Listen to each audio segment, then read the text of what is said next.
কেমন আছেন সবাই? আশা করি যে যেখান থেকে আমার এই এপিসোডটি দেখছেন সবাই ভালো আছেন এবং সুস্থ আছেন।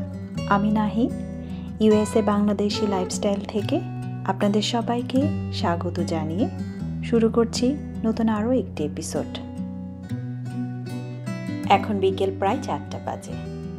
আজ শুক্রবারে সাধারণত কাজের চাপ একটু কম থাকে, তাই অফিস শেষ করে বাগানে এসেছি কিছু ফুল তুলে নিয়ে ফুলদানিতে রাখবো বলে। আমার আগের কোনো এক এপিসোডে দেখিয়েছিলাম আপনাদেরকে আমি জিনিয়া ফুলের চারা লাগাচ্ছিলাম, আর সেই গাছগুলো দেখেন বড় হয়ে একদম ফুলে ফুলে ভরে গেছে। কেমন, এই গাছটাকে তো চিনতে পারছেন, এটা হচ্ছে জবা ফুল গাছ। দেখেন গাছটা ভরে কুড়িয়ে এসেছে আর বেশ কিছু ফুলও ফুটেছে। আর এই যে গাছটা দেখছেন এটা হচ্ছে রাসবেরি গাছ, বেশ কয়েকটা ফুল আসছে, সাথে কয়েকটা রাসবেরিও এসেছে। গাছটা এবারই লাগিয়েছি তাই বেশি হয়তো আসবে না, যখন রাসবেরি পাকবে তখন কোনো এপিসোডে আপনাদেরকে দেখাবো। আমি এখান থেকে একটা জবা ফুল তুলে নিচ্ছি ঘরে রাখার জন্য। চলুন, আমার ফুলগুলো তোলা শেষ, এখন ঘরে চলে যাই। ফুলগুলো ফুলদানিতে রাখবো বলে এখানে এলাম, আর মিনি চলে আসলো। ভাবলাম মিনিকে একটু ট্রিট দেই, কিন্তু দেখলেন খেলো না। জানেন বেশ কিছুদিন হলো মিনি তেমন একটা খাচ্ছে না।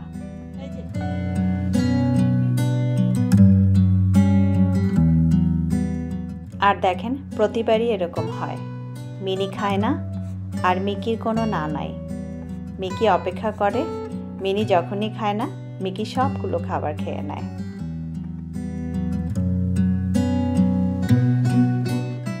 জিনিয়ার পাতাগুলো ফেলে তারপর রাখছি ফুলদানিতে।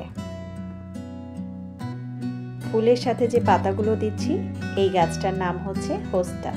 এই গাছে তেমন একটা যত্ন লাগে না, কিন্তু প্রচুর পরিমাণে হয়।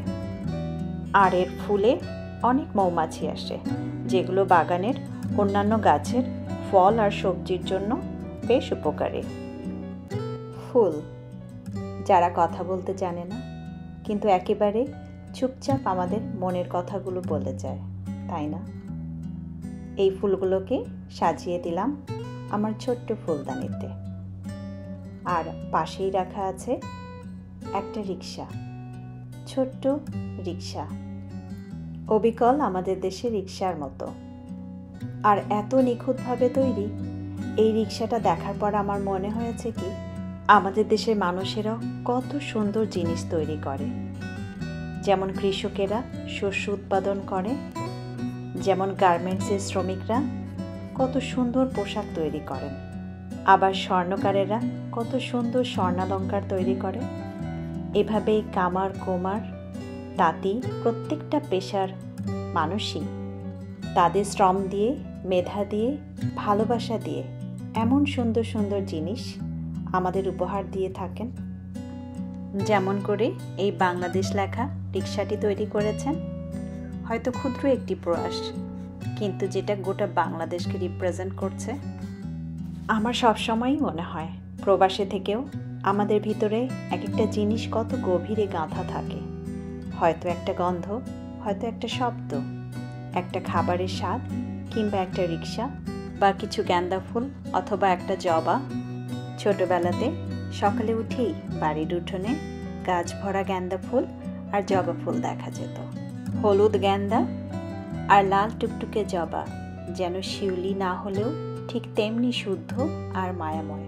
সেই স্মৃতির টানেই আজ ঘরের ফুলদানিতে শোভা পাচ্ছে সেই চিরচেনা ফুলগুলো। আপনারা যারা প্রবাসে আছেন অথবা দেশে আছেন, আপনারা কেউ যদি এই সুন্দর রিক্সাটির মতো রিক্সা অথবা বাস, ট্রাক বা স্কুটার ছাড়াও অন্যান্য যে কোনো দেশি সামগ্রী কিনতে চাইলে আমার এই এপিসোডের শেষে আমি যে বিজনেস পেজ থেকে রিক্সাটি কিনেছি সেই পেজে ডিটেলসটা দিয়ে দেব। আপনারা আপনাদের পছন্দ মতো সেখান থেকে অর্ডার করে নিতে পারেন। চলুন এখন রাতের জন্য কিছু খাবার করে নিই।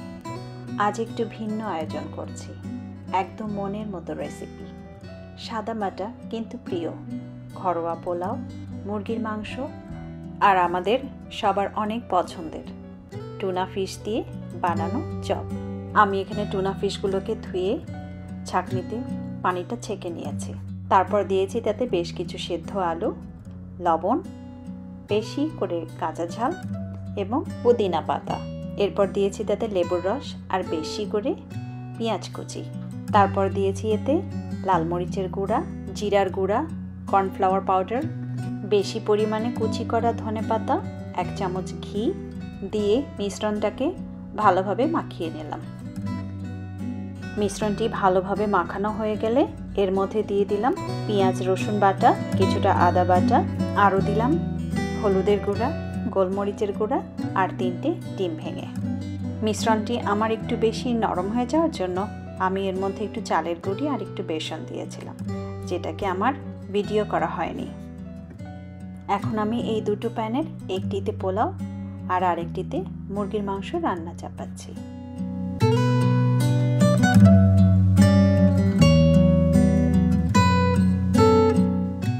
আপনারা হয়তো ভাববেন রাতের খাবারের জন্য আমি কেন পোলাও, মুরগির মাংস রান্না করছি। রাতের খাবার তো একটু হালকা হওয়াই উচিত। আমিও একমত আপনাদের সাথে। কিন্তু কি জানেন, আমাদের সাধারণত দিনের বেলা 3 জন মিলে একসাথে খাওয়া হয় না, আর এই সুযোগটা আমরা পাই রাতের খাবারের সময়েই। রাতের খাবারের টেবিলটা শুধুই যে খাবার পরিবেশন করার স্থান তা কিন্তু না, এটা এক টুকরো আনন্দ, এক টুকরো ভালোবাসা আর এক টুকরো গল্পের আসর, তাই না? তাই এই গল্পের আসরটাকে আরও একটু জমাতে মাঝে মাঝে আমি এই ধরনের আইটেমসগুলো করে থাকি। আমার মনে হয় আমাদের বাঙালি পরিবারগুলোর মধ্যে এই একসাথে খাওয়ার রীতিটা যেন একটা অলিখিত সংস্কৃতি হয়ে গেছে। রসনায় আমরা যতটা খাদ্যপ্রেমিক ততটাই গল্পপ্রেমিকও বটে, আর এই দুইয়ের মেলবন্ধনেই সবচেয়ে সুন্দরভাবে ঘটে সেই রাতের খাবারের টেবিলে।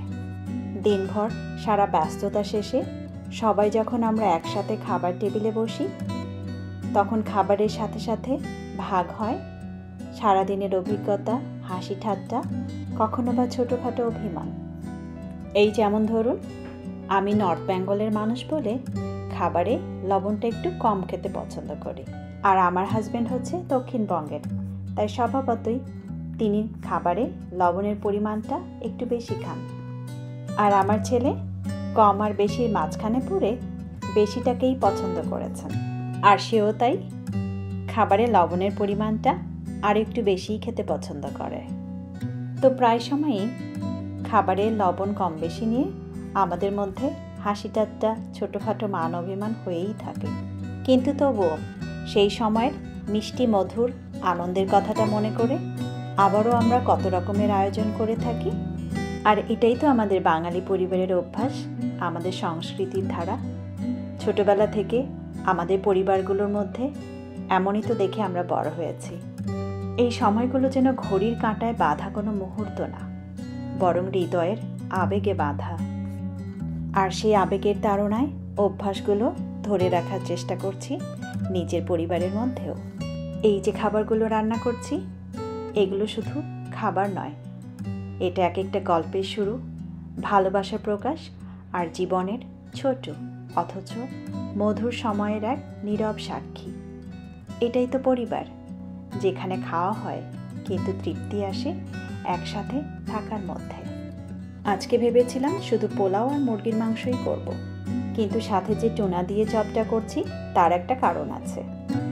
আমার ছেলের স্বপ্ন ওর এক বন্ধু থাকে কানাডায়, ওর নাম প্রান্ত। একা থাকে, পড়াশোনা করে, পড়াশোনার পাশাপাশি একটা জবও করে। আর প্রবাসে একা থাকার জন্য নিজের সব কাজ রান্নাবান্না সহ নিজেকেই করতে হয়। মজার ব্যাপার কি জানেন, প্রান্ত রান্না করতে খুবই পছন্দ করে এবং মাঝে মাঝে সে নাকি তার বন্ধুদের ইনভাইট করে এবং বিভিন্ন রকমের আইটেমস রান্না করে তাদের জন্য, এবং সেই রান্না করা খাবারের ছবিগুলো সে তার ফেসবুক অথবা ইনস্টাগ্রামের পেজে আপলোড করে। সেখান থেকেই আমার দেখা পোস্টগুলো দেখলেই বোঝা যায় পরিবেশন যার এত সুন্দর, তার হাতের রান্না খেতে নিশ্চয় আরও মজাদার হবে। তো স্বপ্ন হয়তো কখনো আমার বানানো টুনা ফিশ চপের কোনো ছবি শেয়ার করেছিল প্রান্তর সাথে। আর সেই ছবি দেখেই প্রান্ত বেশ কয়েকবার এই চপের রেসিপি চেয়েছিল। কিন্তু আপনারা তো দেখেছেন আমি রান্না করি, কিন্তু কখনোই তেমন করে মাপঝোঁক বা সম্পূর্ণরূপে কোনো রেসিপি ফলো করে আমার রান্না করা হয়ে ওঠে না। এই যে আমি রান্নায় যে মশলা বা ইনগ্রিডিয়েন্টসগুলো ব্যবহার করি সবই আমার পছন্দ মতো, আন্দাজ মতো বা স্বাদ মতো। তাই আমার ছেলে বেশ কয়েকবার আমাকে রিমাইন্ড করেছে প্রান্তকে রেসিপিটা দেবার জন্য, কিন্তু আমি সাহস করে উঠতে পারিনি। ওই যে আপনাদেরকে বললাম আমার মিশ্রণটা একটু নরম হয়ে গিয়েছিল, তখন আমি চালের গুঁড়ি আর বেসন দিয়ে মিশ্রণটাকে একটু টাইট করে নিলাম। রেসিপিটা আগে বলে দিলে এই অভিজ্ঞতাটা শেয়ার করা হতো না। তাই ভেবে রেখেছিলাম কোনো এক এপিসোডে টুনা ফিশের চপ বানাবো, যাতে ওই এপিসোডটি থেকে প্রান্ত দেখে নিতে পারে এবং এই রেসিপিটার সাথে নিজের পছন্দ মতো আরও কোনো ইনগ্রিডিয়েন্টস দিয়ে আরও মজাদার, আরও সুস্বাদু কোনো চপ আইটেম তৈরি করতে পারে, যেন আমিও আবার দেখে শিখে নিতে পারি নতুন ধরনের কোনো খাবার আইটেমস। আজকের এই এপিসোডটি এখানেই শেষ করছি। আপনাদের অনেক ধন্যবাদ আমার এই রান্নার পুরোটা সময় আমার সাথে থাকার জন্য।